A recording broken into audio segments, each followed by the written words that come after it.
Today's video is the real odds of the S&P 500 about a client age 40 with a 401k. We're looking at traditional average versus S&P odds projections for the 401k.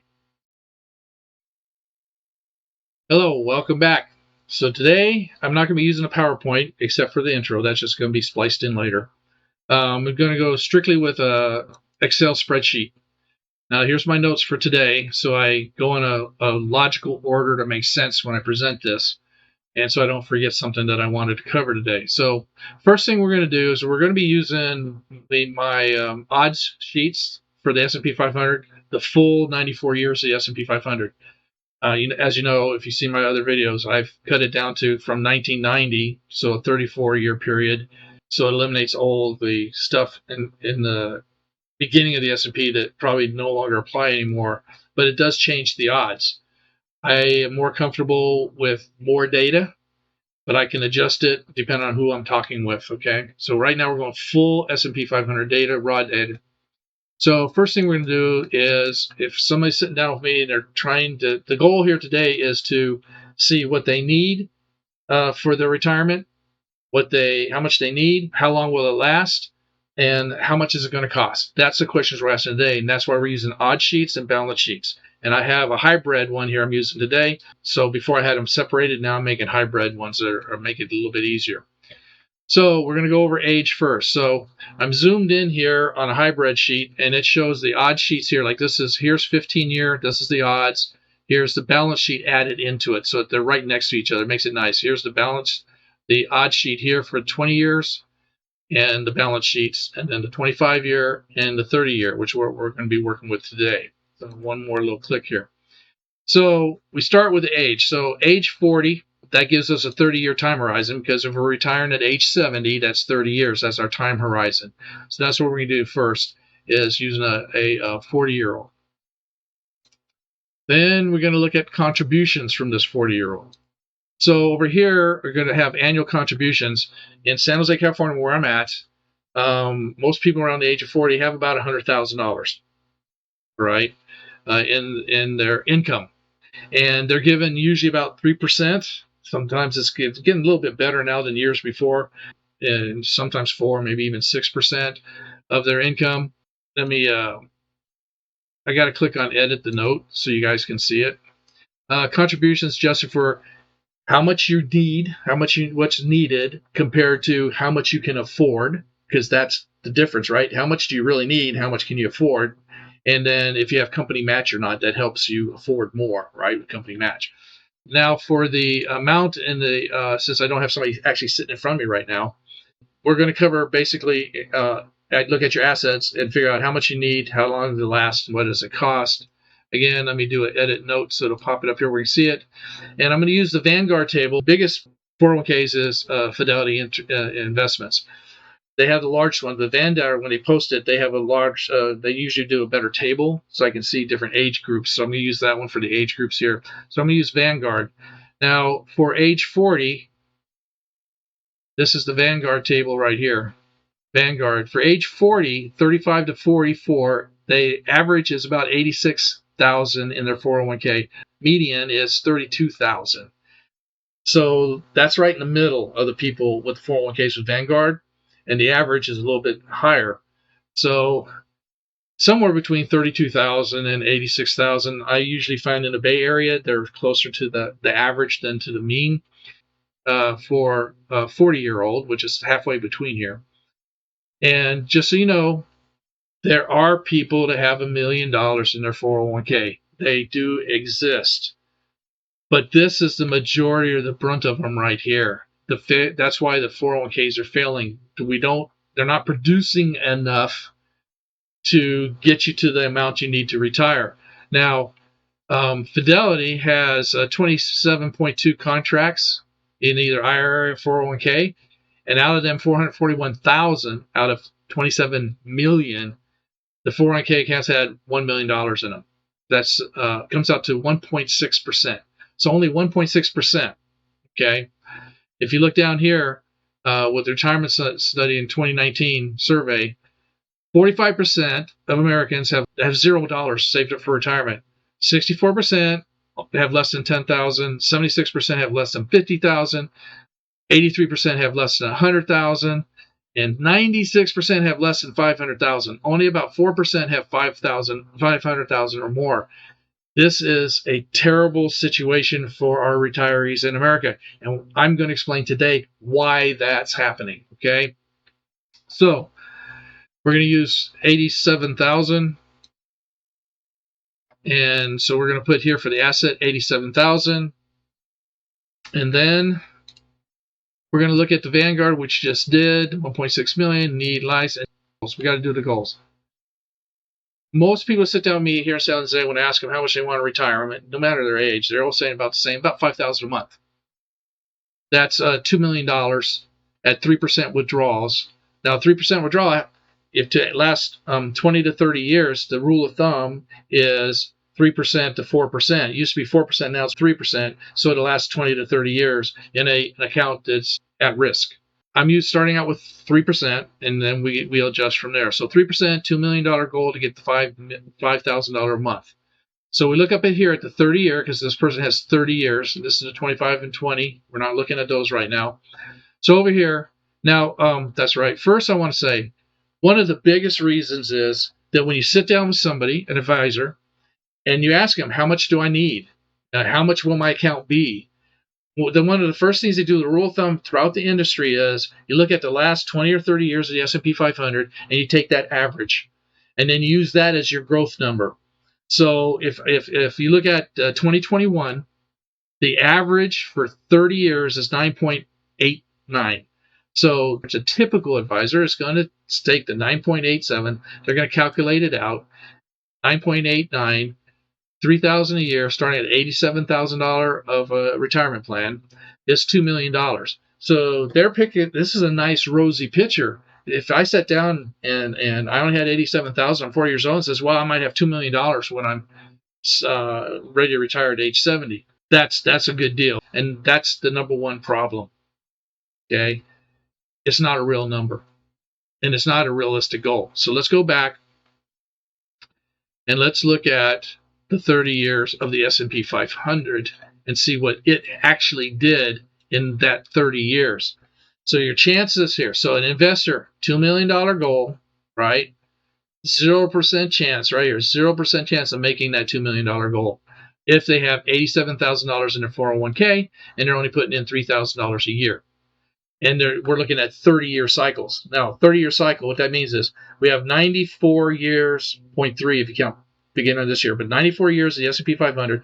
You start out and go back 30 years, right? And you get the odds there. This is those 30 years. Then you go back 1 year more and do 30 years again. You go back 1 year more and you do 30 years again. And you'll end up with 66 30-year cycles out of the 94 years. This is the total odds for all of those 66 cycles. In all of those 66 30-year cycles, it hit 7%, right, 20 times. Okay, in 94 years, in 66 30-year cycles, it hit 7% 20 times. That's 30% odds. So you have a 30% chance of getting a 7% return, and over 30 years at the $3,000 a year, $87,000 401k, that comes out to $965,000. That's how we're getting the odds, and this is what you're showing it. So this person, 40 years old, sitting in front of me, says this is what he has. This, and I look at their chances and we say, well, you got a 0% chance, because what this spreadsheet does is it goes through every one of these odds for that full 94 years at 30 and 30-year cycles, and it's putting in $87,000 to start and $3,000 a year, and it's calculating it at all these different interest rates, and these are your balances. So that's how we're doing it, and this is what the future of this person looks like if they do nothing else. Now, here it doesn't even show a $2 million return. The highest return here is $1.6 million, and that's at 9%. Now, the average for the S&P was 9.86, and it came out to $2 million. So he sits down with the typical advisor, and he uses that rule of thumb of the average of the S&P. He's saying, hey, we're going to probably hit the $2 million. It might be a little bit more or a little bit less, but it's the average return, and we should be able to get close to that. Wouldn't you agree? Well, when I heard that years ago when I started this, that sounded good to me. But when I got into practice, it wasn't working out. And since 2002, I've been working on spreadsheets trying to figure out what's going to give me a better one. And now I have it. This right here tells you why. This also explains why 96% of the American public doesn't have over $500,000 in their account. Okay. So 9%, unrealistic. Here it blows it right out of the water. You see it right here. Now 7% has a 30% chance, and that's 965,000. The lowest one here at 1%, now you see these hit once, this hit 3, this hit 6, 9, 13, and 20. That's how many times these returns hit out of 66 30-year cycles. Okay. So 220,000 to 106. Now the 220,000 here matches the 212 the fidelity average is. So this is like what reality is showing. So this kind of matches it. So I feel extremely comfortable with these odds and being the real deal. So 0% odds. So now we got to make some adjustments, right? So the biggest problem is this 30-year average stuff. It's crap, okay? If somebody's sitting down there and trying to take the average of the S&P and trying to project your future, you need to go to somebody else to figure out what you might be making in the future, okay? Because that's not going to work. So now let's go back to my notes. So the Vanguard, we did that. Move the typical advisor. We're not doing that yet. Okay, so the typical advisor, 9.89 is $2 million. So we just did that. So now we just looked at the odds and the high and low of those odds. And now you see where you're really standing at 40 years old with 30-year timeline. So now we can start doing some adjustments. So we're going to adjust the contribution first. Okay, so we come down here and our contributions are at 3%. And that's what a lot of people are doing. But let's go ahead and move it up to 6%. It's starting to move closer to 6% than the 3%. So let's go up to 6%. Everything else stays the same. Now our odds are 9.9. 9.09. Okay. So again, $2 million thing, 9-point chance of going at 30-year cycles. So you have a $2 million here at 9%. You have a 1 million, a 1 million, a 1.6 million. So you got some millions here, but you're not hitting your $2 million goal. So we're still not quite meeting our goal, the chances of hitting it. So let's go back to the notes, and we're going to adjust now to 10%. Now, if since you're little, since I was little, dad, mom, teachers, other adults, when you talked about how much you should be saving, 10%. Right? 10% of your income, you should put that aside and you'll probably be okay. Well, there's a reason that, because over the generations of all the circumstances of building wealth and all the generations throughout history, right? Not just during the S&P 500 for the last 94 years, 10% seems to give you better odds. So let's put 10% down here. So everything being the same, you're just going to take 10% of your income now and put it into your 401k. Now you're at a 22% chance. So the low side here, though, is 468. About $500,000, right? But 2.6 million is pretty good. So of course you want the 2.6, but your odds of getting that is 22 that you're going to get 2 million. So here we have 9% is at 9% chance of getting it. 8%, which hit 2 million, is a 13% chance of getting it because it hit 9 times in 94 years in 66 of the 30-year cycles. But here, the 7% made it 20 times. It's still the 30%, and it's at $1.6 million. Now, that's pretty good. But again, your odds of hitting the $2 million, because we have right here, we still have a $2 million goal. So the chance of hitting it, there's these two here. None of these made it. There is still $1 million. Nothing to slough about. But if you want to get that $2 million for that income you wanted of $5,000 a month, you need a little bit more funding here, or you got to do some other kind of adjustments. So we're at 22%. Now, just for grins, I have to keep going back here so I make sure I do it right. Yeah, let's go ahead and hit the 20. So I did put it here for the high-low. Okay. So let's go ahead and put the 20% in just to see what it looks like. And now you're going to see the percentage up here jump to 72%. So what happened here? Now, we still have the same goal of 2, but now we're putting in $20,000 a year, or 20% of our income. Most people won't do that. But you got might as well look at it and see what your odds are. So it moves up to 72% odds. What's the low now? 800,000. So less than $1 million. It could happen at 1%, right? At up to $4 million. Now, $4 million is twice as much as what you're looking for. And so that looks pretty good. But are you willing to put 20% of your income for the next 30 years to get your odds up to 72% and still might end up with something lower, right? So that's the give and take of the thing, right? So now let's go ahead and go back down to 6% here, because there's other things we can do besides just throwing money at it, right? Yeah, throwing money at something doesn't always make it good, all right? So we're going to go back down to 6%, all right? So that's 6,000. 6%, right? So we're going to go back down to 6%. Now we're back to 6% contribution. Okay, so now we're back to 9% chance, the 9% projection from the typical advisor. So now what else can we work with? Well, we're going to go ahead, and our next thing here is we're going to adjust our goal. So we're going to adjust our goal from 2 million, which is giving us 5,000 a month. We're going to adjust it down to 1.6, right, which gives us about 4,000 a month. So let's look at that one. So we're going to go to 1.6, a little bit more chance of getting 1.6. So you're at 22% now. You got a 2 here, and you got a 1.6 here. So we picked up that extra. That's where I got the 1.6 from, because the odds don't change. The amount of money you put in just changes the balances. The odds are not going to change. How much money you put in and don't put in, the odds don't change. What changes is the calculation for what your balance is going to be. And that's your question. How much do I need? How much will I have, right? So we have now we've lowered our to 1.6 expectation. That's $4,000 a month, not $5,000 a month, but it gets us in the ballpark, right?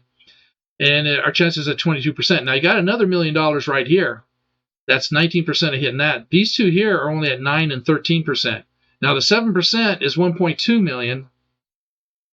So that's a 30% chance. So now, again, let's go over here and we're going to mess with our goal again. And let's go ahead and grab that one up by setting our goal back down. So we start at 5, we're down to 4. Now we're going to go to $3,000. So we're going to go ahead and move this down, and we're going to say, okay, let's move our expectations down to 1.2 to match the 40-year-old situation. And we're at 1.2. Now we're at $3,000 a month. Okay, but we're at a 53% chance of getting that. So here it's calculating again. The odds have stayed the same, but your balances have gone up. So the lowest balance now is 328. The highest one is 2 million. So now you got 53% odds. There's still some things we can do here. Let's look at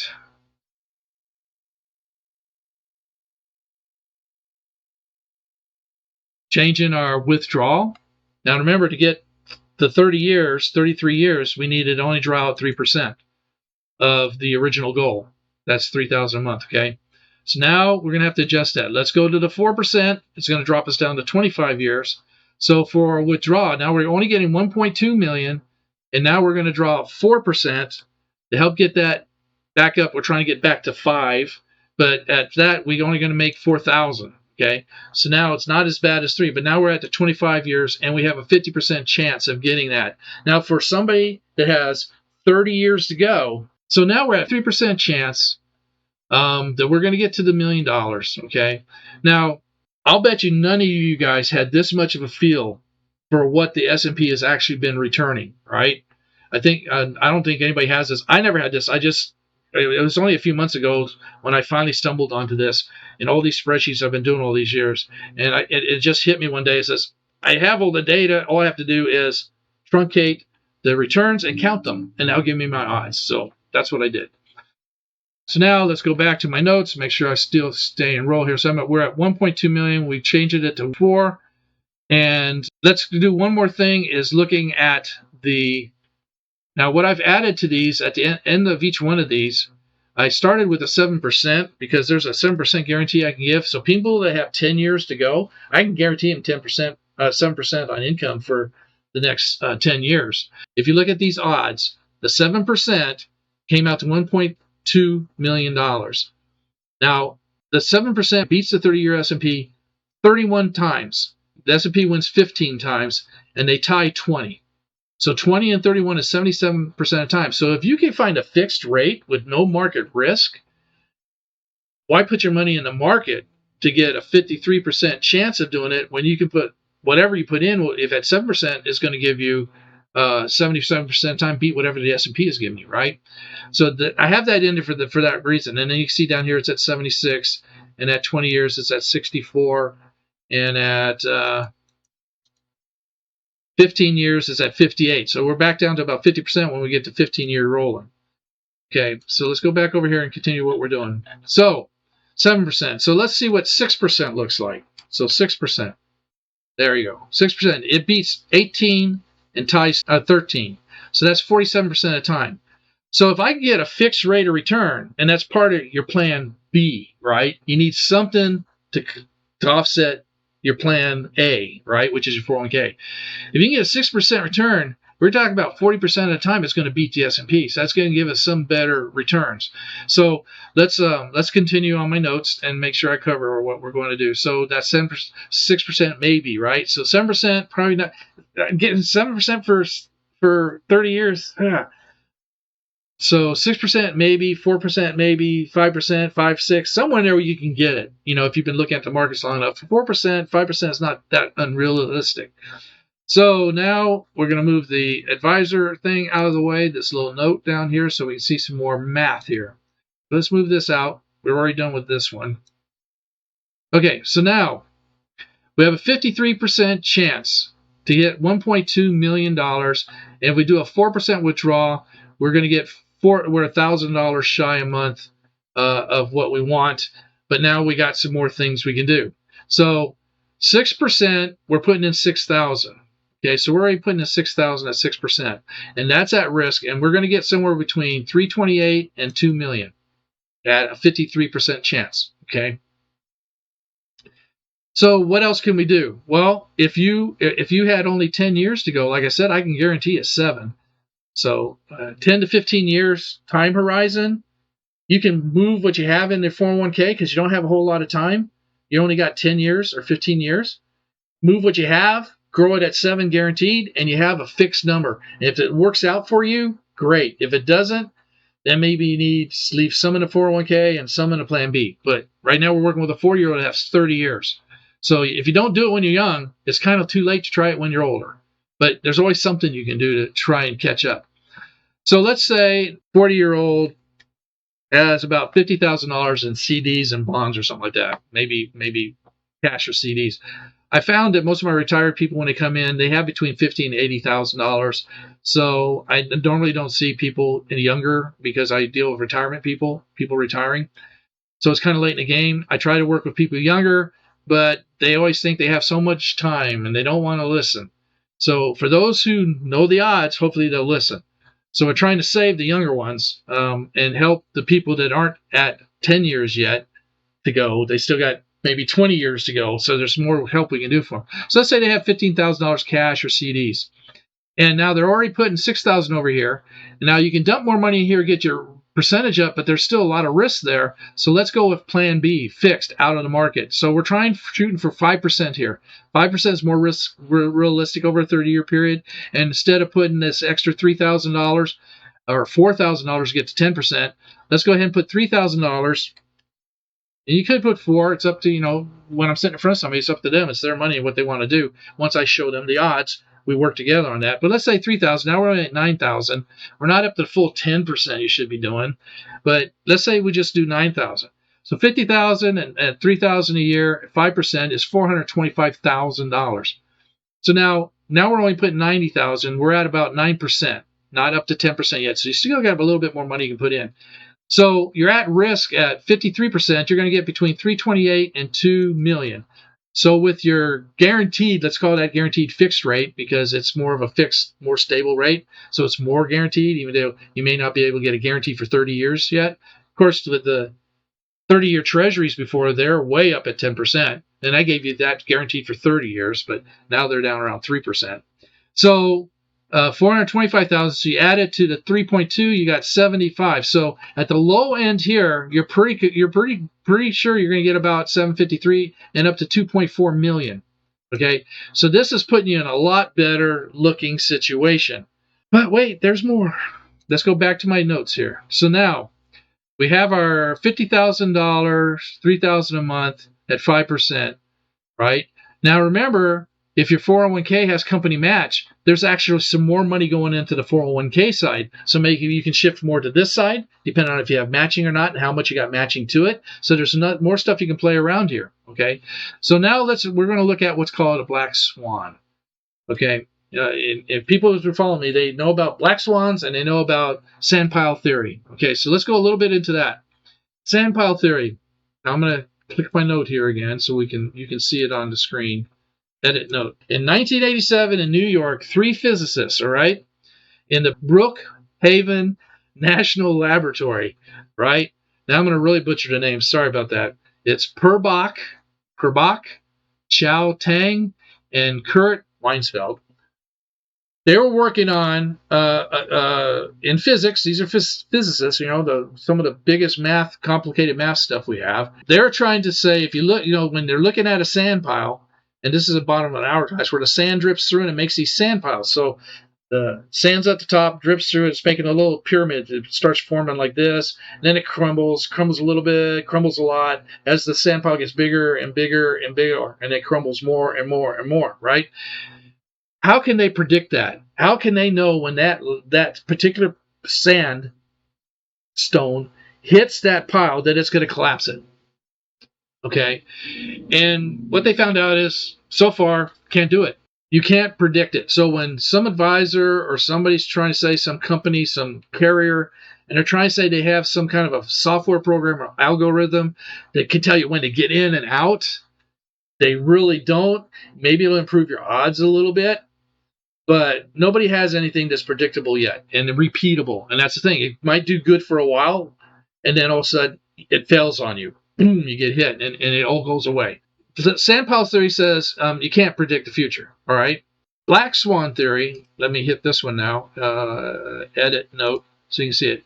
It's a rare event, okay? So it's totally unpredictable, but to be a black swan, it also has to have a major impact. So either it's going to really pound something, or it's going to really be generous and blow, pick something way up. So it could be a good or bad black swan. It's just they're very rare, but they have a big impact. Okay, that's a black swan.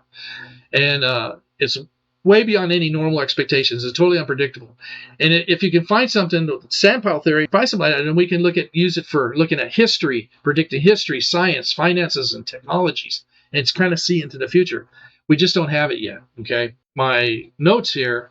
What we basically have, now we're talking about black swan defense.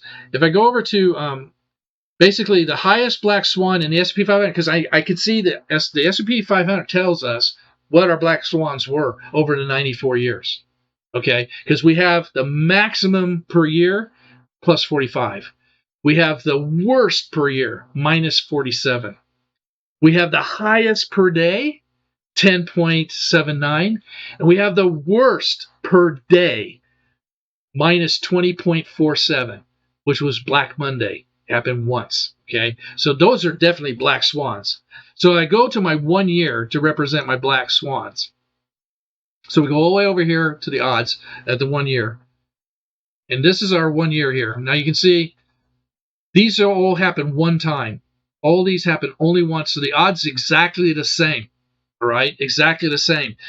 Now look at the black swans that are positive, from 30 to 45%.